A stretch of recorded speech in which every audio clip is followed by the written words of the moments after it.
Welcome to the E-Show with Neil Ravin. Founded in 2013, the EHL has become the college placement leader on the East Coast. Sit back and learn more about the next step in your junior hockey career. Welcome to the E-Show, presented by the Penalty Box Foundation. The Foundation's mission centers around their daily motto, we take care of our own, as they help out all of those within the hockey community who have experienced a catastrophic event. Learn more at penaltyboxfoundation.org. What's up? My name is Neil Ravin, and this is episode number 110 of the E-Show. On this week's episode, Tyler Aragao joins the podcast as he's been tabbed to call all of the EHL action at the upcoming Frozen Finals.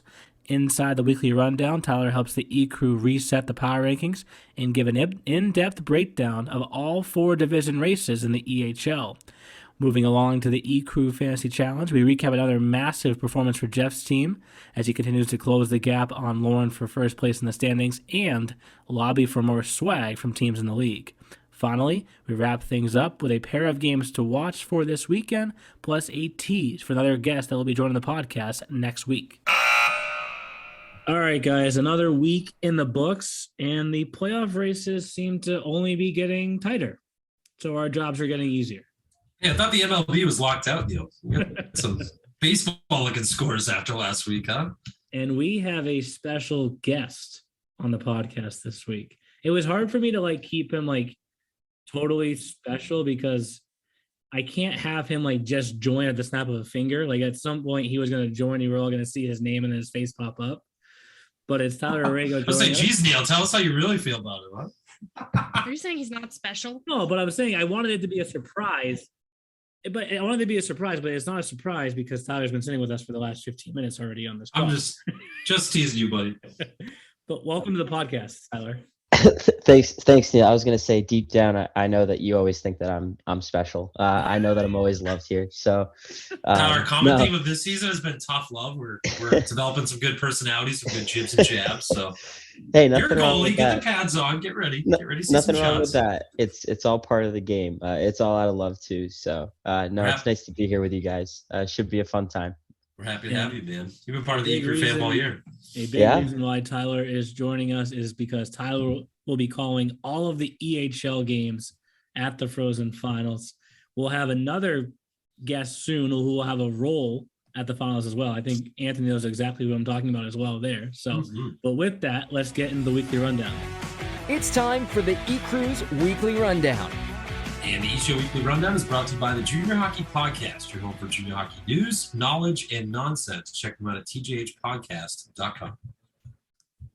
Our previous number 1 ranked team in the EHL decided that they didn't want to win a game this week.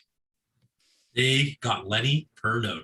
I say previous because, Jeff, you're wearing, in my opinion, the new number 1 team right now. I was going to say the same thing. It's like we've worked together for years, Neil. That was why I came all flyered up. I'll have to send Alo a picture of this too. I got to send a little selfie of him because I got the Little Flyers snow hat, Little Flyers versus everybody t-shirt. And remember, everybody else out there, feel free to send the rest of us Ecru some swag and we'll wear it on the podcast. Don't be shy. Basically live in hockey gear when I'm not doing things for the league. So yeah. Send it. Since last week's podcast, as I mentioned, the Avalanche went up to Vermont, and we'll get to Vermont because they're coming later in these rankings, but lost both games to the Lumberjacks. Little Flyers won both their games, knocking off first the Rough Riders, then the Ducks. Is it weird that we have a third-place team as the number 1 ranked team in the league? Is that weird? Not with the way they've been playing. They've won 10 out of the last 11 games. They're doing it in every way possible. They're winning 1-goal games. You want to get in a 1-goal tight game, they'll beat you. You want to get in a high-scoring affair? Well, we've seen them score 11 goals, seen them score 17 goals in a game a couple of weeks ago. So they're finding ways to win any way you want to win this year at this time of year, Neil. Yeah. They've hit double digits, 3 times this season already? And honestly, Adam Woolley's going to kill me when I say this and when he hears this. This year's Little Flyers reminds me so much of last year's 87 team. Just so many players who are putting up points. They're all point-producing machines. and they have just so much talent on that squad. It starts with Captain General Patton, as we've called him all year long. He's been a popular fantasy pick. But you're right, Anthony. I mean, you go from Patton to Smirnoff to Beauvais. They got Blanco back. Camilla. McDonnell. Hooley just heard that and he hit repeat, and then listened again, and then he hit repeat again, and then he listened again. And we'll see if you're calling the next 87s game, Anthony. He's going to play in the locker room before the next game against the Apple Court, too. Oh, no. So this is where it gets interesting. I think we all agree that the Little Flyers move up to number one as one of the hottest teams in the league. The Avalanche, since clinching the number one seed in the North Division, have decided to lose 4 or 5. Yeah, that's unfortunate. I mean, they've clinched number one. Number one is locked in. We're going to get to the playoff race. Is a big reason why Tyler is on with us this week. But how far do the Avalanche fall right now? Both of the games in Vermont were 1-goal games. One game went to overtime. Who do we think is the next hottest team that is most deserving of the Avalanche's spot?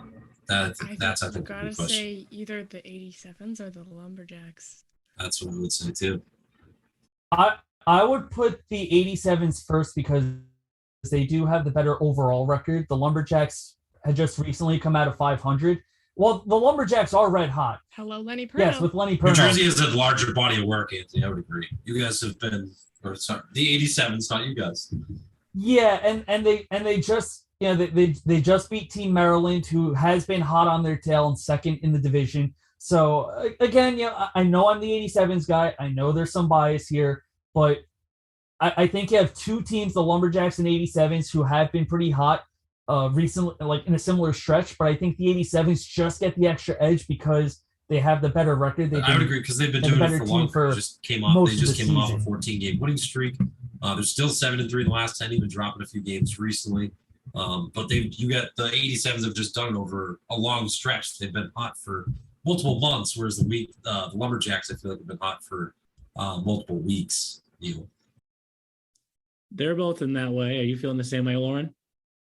The 87s? Yes, as number 2. 87s 2, Lumberjacks 3. Yeah. Oh yeah. You're going to put the Avalanche all the way down to 4. Yes. The Avs have beat Vermont 4 times. I mean, yes, the Avs are kind of a bit on like the downtrend, but I don't think they've done enough to really drop out completely. They deserve to drop out of the top 3. Yeah, I think they stay 3. The Avs have to go to 3. I don't think that they should go below Vermont yet. I think the Avs should stay at 3. Yeah, Avs to 3, Lumberjacks stay at 4. The Lumberjacks just beat the Avs twice, and you want for the season series and the Avalanche's season record compared to Lumberjacks too, if we're taking like the larger body of work.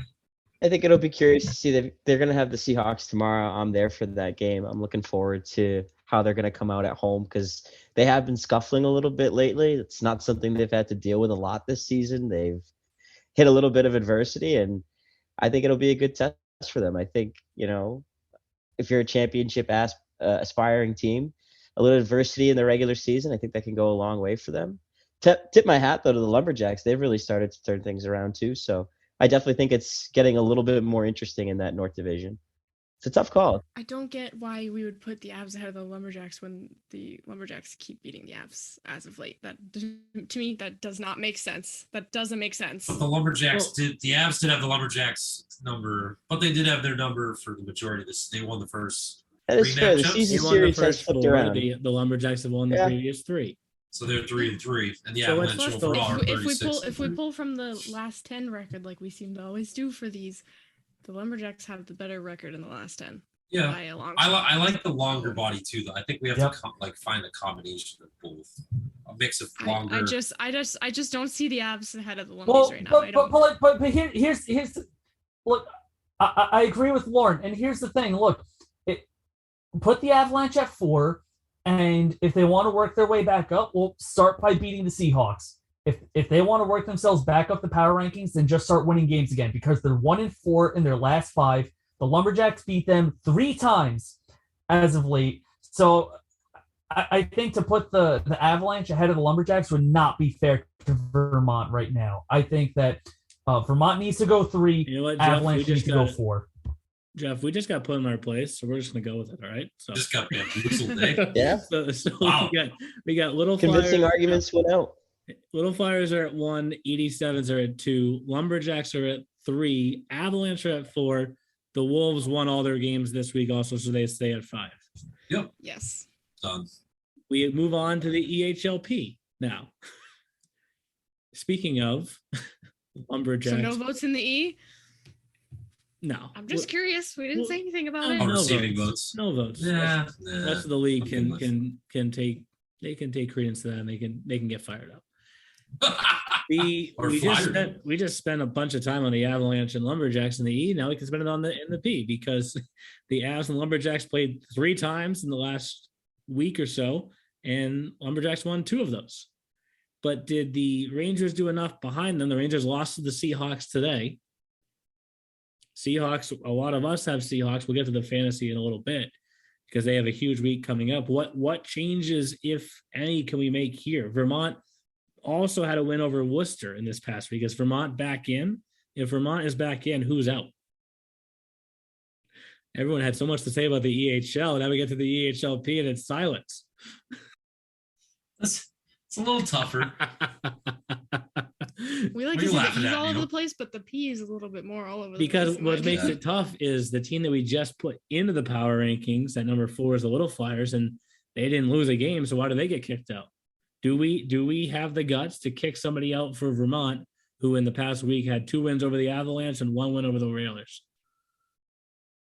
Right, because the Rangers and Avs have to stay. Do we they? agree on that?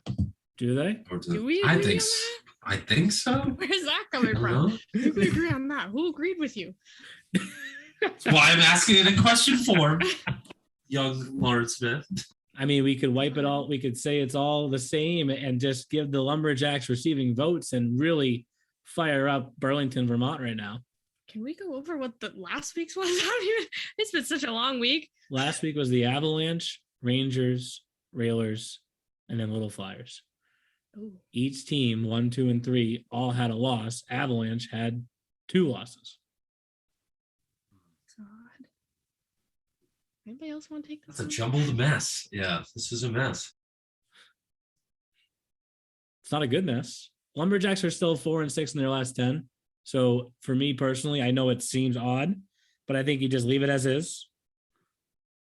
And you give the Lumberjacks votes. And if it fires up Vermont, then it fires up Vermont. They have a big weekend series going up with the Wolves this weekend. I think that works. Are we all in agreement of that? Or Say aye. I won't dare put any words in anyone's mouth, so I don't get Okay. killed Aye. over it. And then the big reason why we had Tyler joining us this week is as we get closer towards the end of the regular season into the playoffs, it'll get to be Tyler's time, like I said before, for him to call all of the EHL games of the Frozen Finals. But between now and then, a lot of stuff has to happen. And to go division by division, like To say the least. these races, like I've said this to numerous people down the stretch, the league has never felt at this point of the year, recording February 16th, dropping the podcast on the 17th, it's never felt truly this up for grabs. I would agree And- with you. And me and you are the elder statesmen, right? We got a lot of young guns on this show that don't remember the Alec Ochterbeck days and the Good name. Danny Jeff. Perez days and, the guys from way back. And I would definitely agree with that. There's not a lot of bad teams. There's a lot of parity. And every division has some kind of race in it. I don't think we have had that in years past where every division has some kind of race in it. So You look back in the record books, it'd be hard to find. I did make a statement that said that on paper right now, the favorite probably still is the Avalanche. Okay, everyone heard that. People that I made that statement to heard that too. Are you bulletin board material? Are you already? Yes, I probably this week? am, right? Bulletin But board? like Neil's been on, bulletin board material since the puck drop this fall. on paper, they still are the favorite, leading the league in points. And yes, they have this recent stretch, but a lot has to take place between now and then. But let's look at that North first. Oof, that got messy quick, huh? That was not such a race not that long ago. So right now, if the playoffs started today, Avs face the Spartans, who beat them in the playoffs last year. Yep. And the Lumberjacks and Wolves face off against each other, who faced off in the playoffs last year. This weekend's 2 games in Laconia between the Wolves and Lumberjacks are absolutely massive. Huge. And 2 of the arguably the hottest teams that we've had in the second half of the season. Yes. So it's going to be a appointment viewing, must see. Get your popcorn ready and tune into Hockey TV. Those are both at Letty Arena and in Laconia. Laconia this week. Oh, Laconia, that's right. If you're the Avs, if you're the Avs, is this how you want it to finish? Do you want the Spartans first? I would say probably yes. But I feel like with the way that this division has been all year long, I don't know. There's an unpredictability to it, I feel like. Yeah. And especially with those 2 teams in the middle, with the way they've been playing of late. I got to see the Lumberjacks in Hookset. Lenny Perno made his debut. Took the loss in his first game, but played really well. Hasn't looked back since, Tyler. Since then, he's really been somebody who's taken over. And I don't know if I would be the Avalanche, if you'd want to run into this Lumberjacks team again anytime soon. Because they've been able to score all year. It's been the goaltending that's been their kind of questionable area, right? And that's exactly right, Jeff. Well, and you know what? There's actually one quick thing I want to add about the Lumberjacks, because I had actually spoken with Vermont head coach Gary Gill about Perno, and I'm going to have this in my weekly recap. One thing that he noted was that not only are they getting good goaltending from Lenny, but because he's playing well, he can bail them out of any breakdowns that the team in front of him might have. And he said that also kind of gives the rest of the team more confidence, and they play harder in front of him. So I think that they're not only getting good goaltending, but he's kind of rejuvenating the rest of the team, and they're playing with more confidence where they can play more of an aggressive style and put up more goals. I don't want to bring up like a sore topic, but imagine this team, now that they have Perno, everybody else is clicking, if Egan Schmidt was still here. Hi, Egan, if you're listening. Just saying. That would be a welcome We're happy for Egan that he's in the NA, but I'm just saying, that was a team that had Egan Schmidt at one point in the season. Putting up, as Jeff would say, buckets of points. Buckets of points. Jeff, ready? After this year, we already know what t-shirts we're getting for Anthony.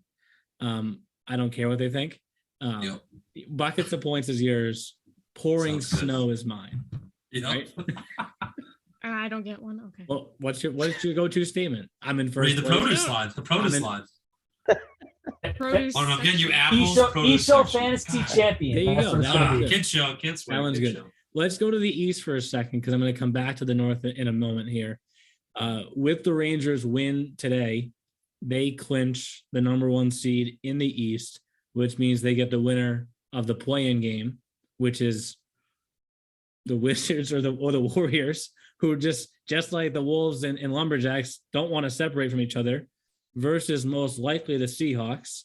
So let's reverse this previous question. If you're the Seahawks, who do you want, Wizards or Warriors?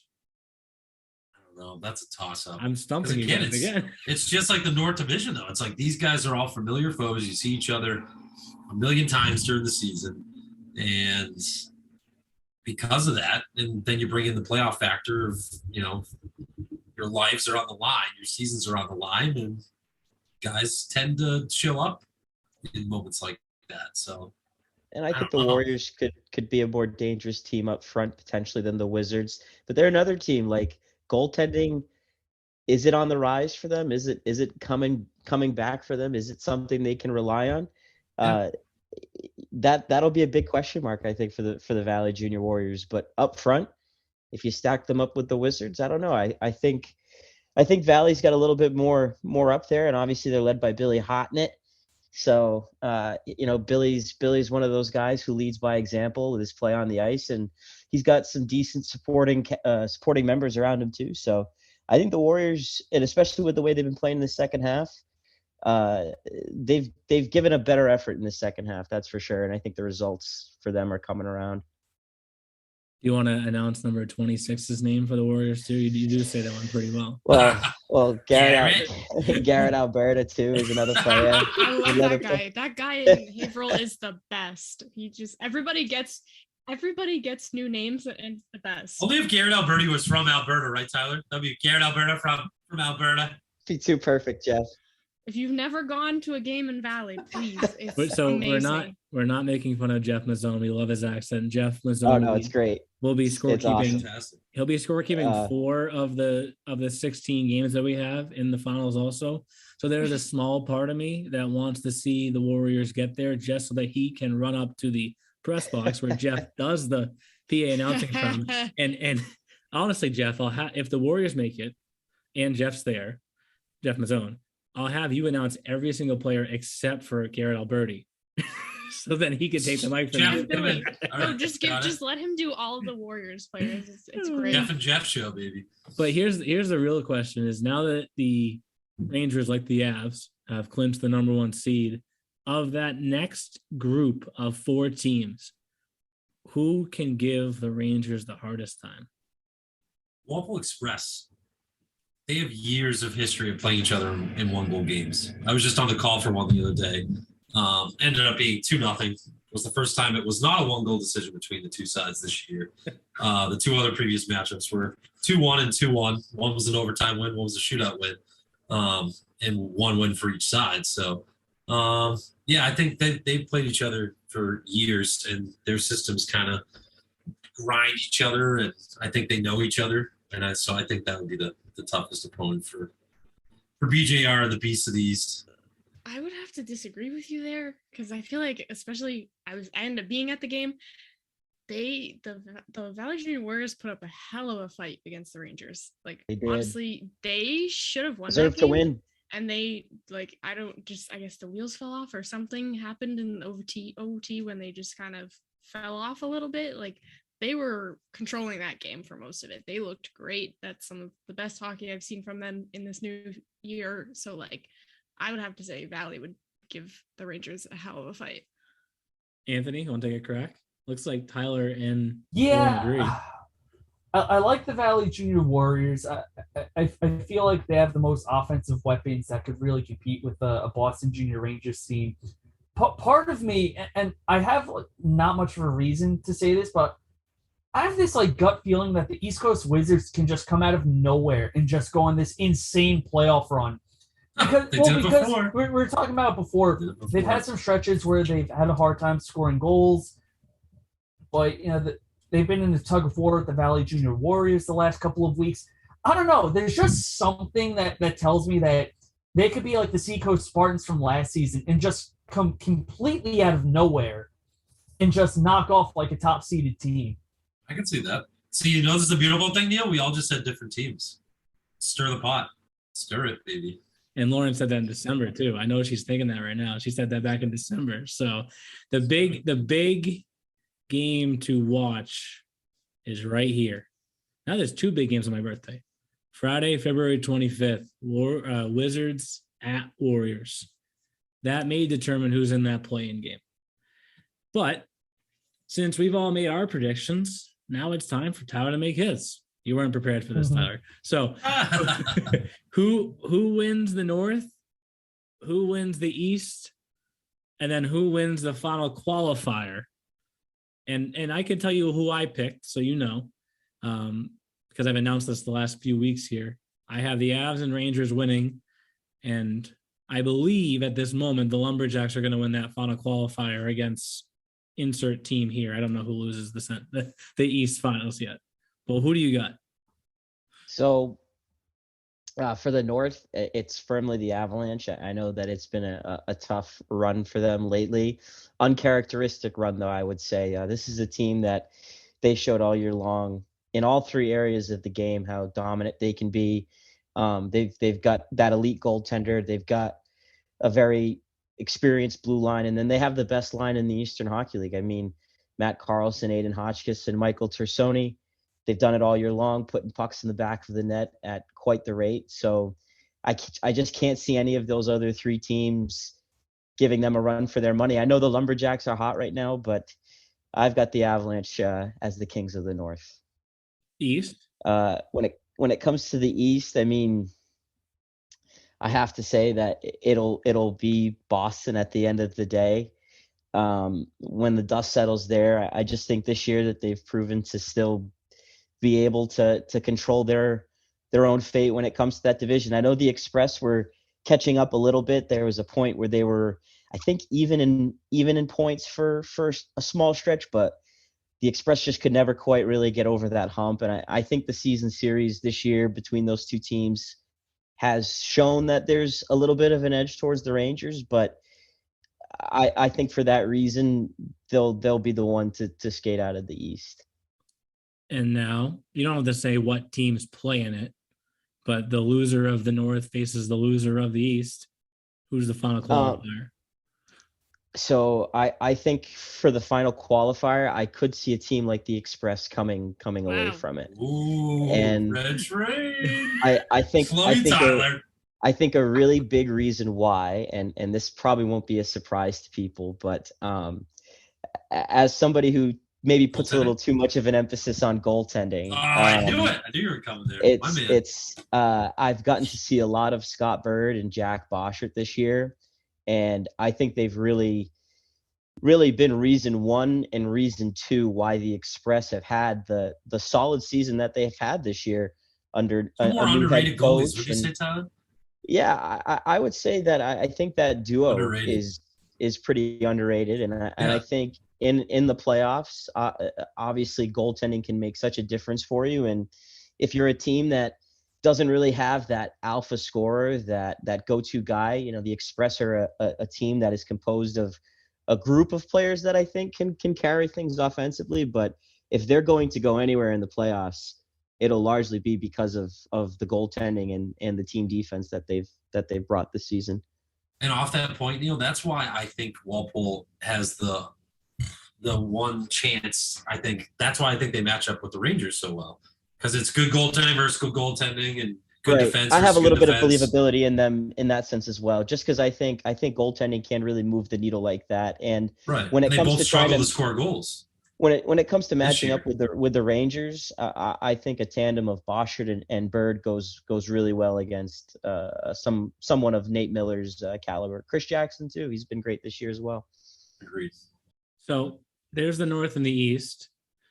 Now I'm going to ask my favorite question that I always ask you guys, but I'm going to spin it in a different way. Ooh. Because typically I say, what was that? Who are you? Oh, not who am I? I'm not going to third person myself like that. But typically I say, who are the blank, right? But instead of saying one individual team, I'm going to say, who is any team in the Central Division? They don't know. Every day that changes. They wake up, Connecticut Chiefs win 9-4. Next day. I was going to say, they went on a bit of a tear recently, and then they just, they lost one. They were just, trending way up, and I'm like, what are they eating in Newington? But they just were on it, and they was honestly, it was kind of fun to see. It's like I've been saying, the Chiefs and the Railers have been my favorite matchup all season. It's been so fun, and I was honestly I was a little shocked to see them finally pull it off against the Railers the other day. Those two teams have been every time they played this season, they go at it really closely, and it was just always an exciting game, and to see them just absolutely just go off was quite an exciting game to watch. I know we're down to little games too, but that race has gotten kind of interesting all of a sudden. We kind of closed the books on it, I feel like, a couple weeks ago, but they're within 12. I know there's not a lot of games left, but still you can make it. It's about respect points and confidence too at this time of year. So yeah, it'd have to be, you finish. It'd have to be a lose out for the Railers and win out for the Chiefs. Right. I'm in Delaware recording this right now, obviously on this little South road trip of mine. I went to the Rough Riders Chiefs first. That was yesterday. Feels like a month ago. I walked in 4 minutes late to puck drop. It was 4-0. Wow. Hey, you got a shout out. 4-0, 3 minutes in. You got a little hello. Ooh. Yes, I had a player wave to me when he scored. Justin Harshaw, fan favorite Neil Raven. Justin Harshaw, big Ecru, big commish. Neil's just a big Neil's a fan favorite whenever he pulls up into the rink. The guys know they get that tingle, they get that sense. The commish is in the building. He's a big ass favorite. What? Big Come on, skinny ass Jeff, keep it favorite. family friendly. Jeans. Oh my god, What? the Rough Riders are up 4-0. I mean, because they scored on like 4 of the first 5 shots. In between periods, Unsurprising. they come up and they're like, you're passing out a trophy after the game is over, right? And I'm like, what? And they're like, yes, you're. I loved your story. This is a trophy game, and I was like, a trophy for what? Connecticut Cup. And they're like, this is the. State. And they bring me over the penalty box, and like, this is the Connecticut Cup, and it's a little cup, like it's nothing Wow. big, right? That's a little cup. Like, How dare you insult the Nutmeg State? It represents the state Like, adequately. I was like, To pass through. why am I passing this out? They're like, well, the season series is 2-2. I was like, okay. Turned out to be a pretty good game, right? Chiefs made it interesting late. Rough Riders held on. As I'm taking the picture, we're gonna get to fantasy in a second, but Dallas the motto was like, "You're welcome for the 4 points." I was like, Love him. it's like, okay, okay. But back to the central race. The way that these teams are at right now and the number of games that are left, of the 4 divisions, these spots are basically locked in unless, as I mentioned before, a team loses out and another team wins out completely. I know they're struggling just like the Avalanche are. I still think this is the Railers division to lose. And they're a Yeah. good hockey team. I think they'll get back to their basics. And they've started to. It's just that time of year where there's a lot of teams that are about playing a lot of 500 hockey. You look at a lot of leagues. It's a lot of 5-5. I think it's hard to sustain the level of defensive play that they carried for most of the season. I think in goal too, like to expect that to stay the same way throughout an entire course of the year, I just don't think it's possible. And so, yeah, they've hit like this little dip, but out of all the teams in the Central, even in this skid, I still think it's a head and shoulder difference between the other 3 teams and them in that division. Yeah. To be going through a skid and still be 10 games over 500 means you were doing something pretty right the rest of the time. Right. On a team with a 3-headed goalie monster now. Yeah. And we're still waiting to see Carroll. We heard big things at him from the NA. Hasn't really translated to the EHL yet, but Lapierre's young too. So it'll come back for them. It'll definitely come back for them. Yeah, absolutely. He's one of the best, so you can't be concerned about him. And yeah, if they get back to that defensive style of play again that they had going on earlier in the year, it doesn't matter how many goals the Connecticut Chiefs are going to score. I think the Railers will have it perfectly down pat. Okay. They're just deep too at the forward and D spot. I mean, you got Anastasi and Drummond on the back end. Then you go up top. Couple you all-stars, get the Clashings, the Lees. Yep. Yeah, you got guys all over the place. Pimentel. And that gets us. I did save this for last because it is the best division right now. It is the South, and I've said that too many times this year to too many people lately too. Right. But what I think has become from the South. Said Alo in our text message last week. I cannot wait to get the ice. He listened to it like 10 minutes after you posted. All of a sudden, we get the group text. You from the South. Yes, I cannot wait to get to Icebergs tomorrow. But I've been talking with the South guys a lot because as strongly that I feel that the final qualifier between the North and East is going to be the North, I feel the same way. The final qualifier between the Central and South is going to be the South. But what's getting really interesting is up until this recent skid, anyone that's in the South had to feel like if we win our first round, we know that we're going to at least host the final qualifying game, except if it's against the Railers. There is a potential that all 4 teams in the South finish the regular season with more points than any team in the Central. That is crazy to think about. That's tough. Tough to swallow. And one of those things you gotta kind of. They're beating up on each other down there. Yeah. There has to be losers, and that's the unfortunate part about it. But it's going to be interesting to see who comes out of the pile at the end of it all, because it is a slugfest. We have 6. They do all take pride in that too, Neil. Though like all these divisions, these coaches take pride in. We hear it all the time, right? We get the texts, the calls, the showcase conversations of the South is the best. Like even, Pro Tech New Jersey don't really like each other too much, right? But, Terry Watt and Adam Hooley are both going to come out and say, South's the best. They'll still defend that theme, which we love. The best is That's how why we much started the they're podcast. watching each other right now with the hopes that somebody falters in a way, right? Because, when the game I'm going to, right, Little Flyers, Rough Riders, if the Rough Riders beat the Little Flyers, all three teams in the South are doing handstands and cartwheels and excited as hell, right? Yep. So that's what makes this so fun down the stretch is they're watching every single point so closely. And what makes it really unique for this group is that our mileage rule for the playoffs is if you're over 125 miles, the higher seed hosts all the games. So the matchups that are under 125, we're talking about Maryland Little Flyers 87s, and Little Flyers Ducks and Ducks 87s. If you're hosting Maryland, you're hosting Maryland for all the games, most likely. And vice versa if it's the other way around. So I know we've kind of differed all year long about who we think is going to win this division. So let's put it on Tyler and find out who he thinks is going to win this division. It is the division that is the one that I've had the least exposure with throughout this year, but I think that from the opportunities that I have seen them, I think what the 87s have done from the beginning of the season to now, I think it does speak for itself, because when I saw them earlier in the year, they looked like they were in a real rough place. They looked like almost a shell of what they were a season ago, looked like they were a little directionless, trying to get a hold of the year. And then they went on that massive winning streak and didn't really plateau after that either. They've remained extremely competitive and have maintained that high level. So I think that they're going to end up hanging on and clinching that first seed. And I think in the end, they'll be the ones to come out of the South. But it's not going to be easy, because I think that all three of those other teams there all have different things about them that make them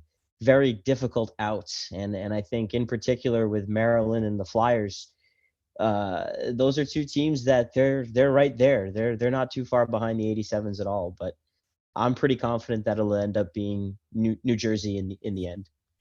And then what about a final qualifier between the Central and the South? I think between the Central and the South, the final qualifier will go the way of the South, and I think that team is going to end up being Team Maryland, actually. And I'm not the only one. Just I don't think so. I can see why it might not be the sexiest, It's not the sexy so to pick, speak. Yep. But they were a team that really jumped out to things fast this season. They got off to that quick start, and at one point they had the best record in the EHL at the beginning of the year.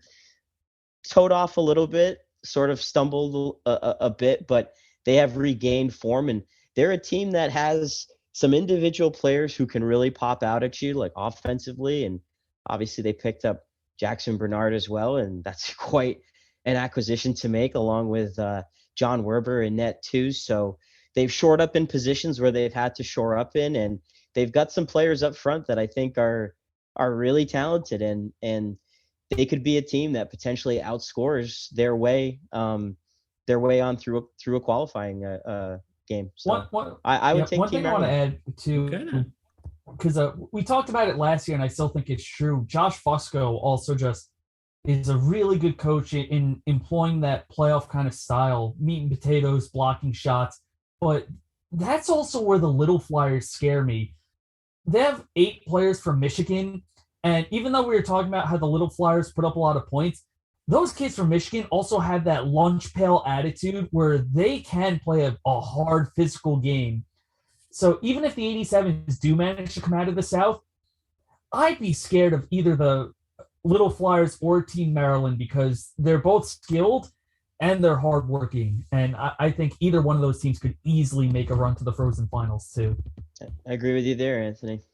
Spot on. I'm pretty sure Anthony's final qualifying pick was the Ducks. He's saying that too. So. Yep. Mine too. Quick story before we let Tyler go, because this was a funny moment we had during the road trip.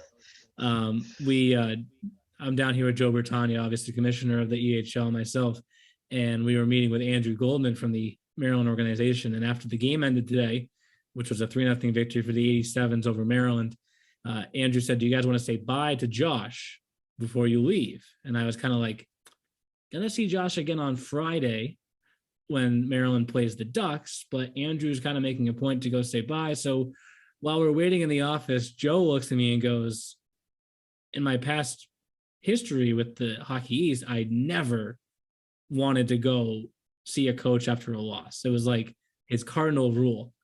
As he says that, there was a little bit of a blow up in the locker room after the game. It was so funny because I look at Joe and I go, "That was your point proven right there, and we're gonna see Josh on Friday."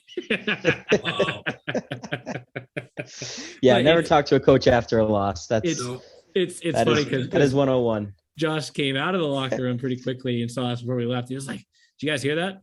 And we were like, "Yeah." And he's like, "Yeah, I sent a message. This division stuff." I was like, "Oh my God." That point in the season. Yep. He said a great line at the end. He said, "I truly believe that any of the 4 teams can win this thing. It's just a matter of who shows up that week." Yeah, absolutely. And who gets beat up the most, right? Yeah. That's the other thing. These teams are going to beat the living family show out of each other down the stretch here. And who's going to come out of there alive? It's going to be about resiliency. Who's the toughest? So that'll do it for our look at where things are at in the EHL. I'm sure things will get even tighter and more competitive in the next week or so. I think we probably all know who next week's guest is that's going to come on and talk about the EHLP races, but I'll tease that for now and we'll get it over to fantasy. It's time for the Ecru Fantasy Challenge. And the Ecru Fantasy Challenge is presented by BioSteel, the sports drink of the EHL. Use the promo code ESHOW, that's ESHOW, for 25% off when you check out at biosteel.com. Okay, Jeff. You had 66.4 points last week, and you were like, "You know what, guys, I'm going to go a little bit quieter this week. I'm going to go 3 points less." That's all right? It. Give me a little less. My God. The ups and downs that I've experienced in fantasy, then I see like you guys like doing this on the side. I'm like, this is not my year. I know the bracket's coming and I feel confident in my abilities to pick a good bracket, but this is just not my year. So to recap my week, because I get to pick first. I had Bobby Geyer, who in the middle of the week got injured, then got healthy. got me. That's fun, isn't it? Got me, I think, 2 posts hit live and in person. Like each time he hit the post, part of me like died inside. But yeah, that's the absolute worst. Oh my God. Alex Newton with a power play assist for me. Cam Carroll. I felt better about those Railers games going in, so he got me 1.8 points. I mentioned Dallas D'Amato pointing out his 4-point game to me, which led to 11 or 10 points. And then Nick Marangola, I was the first of us to go out on a limb and pick a goalie for the EHLP slot. So 25.6 points gives me the first chance to pick this week. And you know what? We have the graphic ready. So, Justin, we're going to post it this time. It's Big Mac time again. I need to go back to the well. I just have to. Last time I picked him, he had 5 goals, 5 assists, 1 power play point, a game winner, and a hat trick. So, I just need it. Just need it. You know, it means it's going to dry up this week, right? Just need it right now. So, and I'm going to be there in person to watch the first game of that. So, I'm going Matt Herrick on defense. The 87's 2 next games coming up are against the Apple Corps, who are part of the Who Are the You division. That's the Central. Nathan Miller in goal. They have a couple of games coming up. And as we pointed out, the Rangers, or Coach DiCaprio, it's Miller's net right now for this foreseeable future. Not that Jackson's a slouch by any means, but this is what Rich does late in the year and kind of sticks with that one guy. He mentioned how Jake Murphy has been dropped to the 4th line, but he scored the other day. I even said to Rich, I said, "I'm picking one of your forwards this week because you have 3 games. Who's your favorite forward right now?" And he said Jake Murphy. So boom, Jake Murphy. And then going off game count, the Seahawks play 4 times. So Ethan Decker, come on down. All right. Next up, we did have a last second switch based off games that took place today. I have to say this, though, because Lauren's going next. The week I picked Colin Bella, he got me an assist. Single assist. For Lauren, it was 4 goals, 2 assists, 2 power play points, and 3 shorthanded points. Thank you. By the way, What? 1 goal away from tying Bryce Whitman's all-time record in the EHL for goals at 76. Colin. Kid's a scorer. He's gonna surpass that. 3 assists for Corey Pophauser. No. Okay, whatever. I can't get that right. Jackson Bernard, tough week for Team Maryland. You didn't get the win because that was prior to the week starting when he beat the Apple Corps. You got the loss, unfortunately. Jack Lee is just putting up buckets of points 2 weeks in a row. You're welcome, guys. I discovered him for everybody. You're welcome. 12 fantasy points for Lauren, and then a goal for Philip Parker. And when you put up 43.8 points and you still pick second, like, that's ridiculous. Woo. We're getting good at this thing. Who do you got this week, Lauren? Oh, I'm bringing back some familiar faces. I think a couple new ones. Up front, starting with a big heavy hitter, getting fired up over here with Mr. Jordan Camilla. Don't have to say too much about him. He speaks for himself. He's so good. He's just, as you say, puts up buckets of points. So, Nice. Carlos, I'm hoping for some goodness from you again this week. I'd loved having him before on my team this season, so I'm excited to have him back. I'm stealing one from Neil. I think Neil had him last week. Alex Newton from Maryland. I'm picking him up. I heard he's doing pretty good, so trying to hope he keeps that up for me this week. I could use some more points. He'll have a hat trick. Yeah. Hell of a backdoor, backhanded, shorthanded. Hey, if you want to manifest that for me, I'm so okay with that. First player ever scored shorthanded on the power play at the same time for Lawrence Smith. And in net, we're bringing back a familiar face. He just got back-to-back goaltender of the week honors, Mr. Lenny Perno. Lumberjacks, how are you? You're doing so good lately. They're going to be in town this weekend playing the Wolves, so that should be fun. Absolutely. And for my utility pick, I am double dipping from the Lumpies this week. I am picking Mr. Captain himself, Brandon Clark. I am so excited. He's been so good lately, so I was absolutely going to snap him up. I'm so ready for him to just go off and get a ton of points for me this week. For my P pick, I am also picking from the Seahawks. They have a ton of games coming up, I think they play like 4 different teams, if I remember correctly. And Max Greco has been quite a big name for them recently. He's been just all over the score sheet. So I'm excited to pick him up. I'm hoping for some heavy hitters with all these guys this week. And I mentioned the switch because the switch in the order, because up until today, you were going to pick after Anthony, but because Anthony had more points today, he picked after you. Anthony had Everett Snyder get him a goal. Dominic Jericho with a pair of goals and an assist. Nathan Miller, why I'm hoping I can get some of these. Got Anthony 3 wins this past week, including one of the via shutout. Kevin Johnston didn't get you anything, which is surprising because he's been excellent for the Wolves this season. And then 3 goals for Connor McAleer, a total of 48.6 points. And again, I just said this with Lauren, to put up 48.6 points and not pick last is asinine. So, Anthony, who do you have for pick this week? All right. So, Team Anthony this week. I'm going for the Boston Junior Rangers at the forward position, Will Halecki. Before his game against the Seahawks earlier today, he had points in 3 straight, and I think he'll be able to get back on the score sheet, no problem. So, come on down, Will. On defense, I'm going back to the New England Wolves. They have been playing well, and I think Declan House will be a solid addition. In 2 games against the Seacoast Spartans, he put up 6 points, including 2 goals and an assist in that 9-4 win they had over him. I think he'll be a solid addition on the blue line. For the goaltending position, I'm going to the Avalanche. I know we were talking about how they've been in a bit of a rough spot, but got to go with Ronan Mobley. I think he'll get back on the win column. And at the utility position, I'm going for one of the Michigan boys for the Little Flyers, Adam Bove. 35 points, 31 games. Nice. 2 of his last 3 games have been multi-point games, including 2 goals against the 87s back on February 4th. So that's a pretty easy pick. And just like the first 2 rounds, I'm going to the Seahawks for the EHLP. Dylan Szabo. Oh man, he's been so good for the Seahawks P team. 24 points in 30 games, coming off a point where he had an assist in a game against the Boston Junior Rangers, where they won today 3-2. So he will be my EHLP pick. We get to Jeff. So just give Jeff silent claps, golf claps. Thank you, sir. I mean, this is just stupid. I'm putting on clinics. I'm coming for all of you. Yeah, so after Jeff put up 66.4, he puts up 63.4. Yep. A goal and 2 assists from Nick Cullinan, 3 goals and assists and a power play point from JJ Creighton. 3 wins.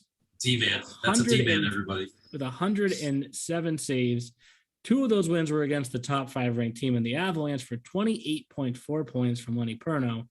Patrick Doyle also hit a post today, Jeff. So to go with my Bobby Geyer post, ouch. Post too. It would have been an assist for me too. So just I felt pain. But 2 goals, an assist, a power play point for 9 points, and then a goal and 2 assists for Trent King, bringing you all the way up to 63.4. And Jeff, if you can put up in the 60s again this week, then you win. A trophy. Then you win. Who do you got this week? All right, so this week, should we stick with the theme? Should I send you guys all over the map like I've been doing the last couple weeks? What are we gonna do? I thought so. I thought the playoffs thing was hard to follow. Jeff, this is. Oof. All right, so let's go from the back end out. We'll start with why I'm wearing all my little Flyers gear. So thank you, Anthony Russo, for sending the Flyers gear. Again, any other teams who want to send us swag, we'll wear it on the podcast. Just send it to us. Just ask us. Don't be shy. So Joseph Henson's going back between the pipes. Already had him a couple of times this season. We've talked about the little Flyers quite a bit this episode, quite a bit in the last few weeks. They won 10 of their last 11 games. And Henson's got 17 wins on the season. They play 3 times this week, so I figure he's going to get the bulk of the starts. Then staying with the little Flyers, so we said starting goals, so we're going to defense. Everybody's still following along. Excellent. Chris Blanco's back for the little Flyers. He's got 17 points in 16 games. Has a power play goal, 6 power play assists. He has 5 points in his last 3 games for the little Flyers. Now we're going to move on to forward. I believe I still have him, Colin Callanan. Yes, still on my team. Okay, great, excellent. Only plays twice this week, but he's one of those guys in our league that doesn't need many games to pick up a lot of points. Hence, last week, 7 points in 1 game versus Team Maryland, 2 goals, 5 assists. That can be a week's worth of production in 1 game. That's what Colin Callanan can do. So I'm going to go with the numbers and think that he might have some more so big good. games this week as the apple core. He's so fun Don't to want to go watch. away quietly. He is. He's a machine. He's an absolute machine. He's been a joy to watch. And then my utility pick, I'm going to go with Josh Grunt, who's been a little quiet recently. Only has an assist in his last 5 games. But again, we've talked about who plays a lot this week. Rangers played 3 times. And Grunt's been almost a point-per-game player besides this scoreless streak recently in 4 of the last 5 games. So I'm going to go back and think that he's going to light things up. And then this is the most exciting pick, because we know Trevor Blackburn is a part of our Ecru family. Well, Jaden Blackburn is coming on down. I don't think any of us have picked Jaden this year. Which is, I don't know why. I know. That kid's he's got 24 points in 29 games, 14 goals, 10 assists. He does it everywhere, He did the Ben McGlashing Sally the other day. Slick the hair back real quick. Kid's a baller. I loved it. Kid's a baller. He's got 2 power play goals, 2 power play assists, 5 shorthanded goals, 2 shorthanded assists. So the bulk of his points come on specialty teams. And if you guys check out our standings, power play points is where I like to do a lot of my damage. Little Blackburn, how are you? So take notes. Take notes, and that's all I got for you, Neil. Moving on. The 60 points overall here. standings have Lauren at 652.8, Jeff at 622.6, myself, Neil, at 572.4. Rock. Myself, the Neil. He's been talking in the third person a lot lately. And Anthony at 570. Go away. Tyler, so again, another division with 4 teams in it. Who wins the Ecru Fantasy Challenge? Oh, this is a cool fun question. Where does your loyalty We all love lie? you, big guy. Oh man. Forced to choose. This is when he just accidentally hits the leave button. Sorry, my internet's cutting out. Oh, I can't hear you. Told you earlier in the episode, pal. Tough love. Welcome. Welcome to the tough love segment. Let's hear it. Well, here we go. You know, how many games we're gonna call together in the next couple of months? Well, I just hope that everyone has fun. That's all. Excellent. I just hope everyone has fun. Thank you, Mr. Rogers. Appreciate it. Everyone, just have a fun day. I mean, Lauren has been running this game the entire year. I feel she has. She really has, just from the jump, taken it by storm. She's been first for a long time. Yeah, that's that. I mean, as much as I love Jeff, Neil, and Anthony, and you guys are all great. Jeff, my broadcasting buddy, of course. You know, always a special place in my heart. But I think for this competition, I think Lauren's gonna most likely coast to that championship. The penthouse is quite nice, you guys. But I love everybody, of course. We love you too. It's okay. It's bulletin board material for all of us. Bulletin board material. Wow, that's a hard one to say. I'm a good motivator. Duly noted. So that gets us to what to watch for. Before we wrap things up, here's what to watch for this week in the E-Show. What to Watch For is presented by Hockey TV, the official streaming platform for your EHL and EHLP action through the 2021-2022 season.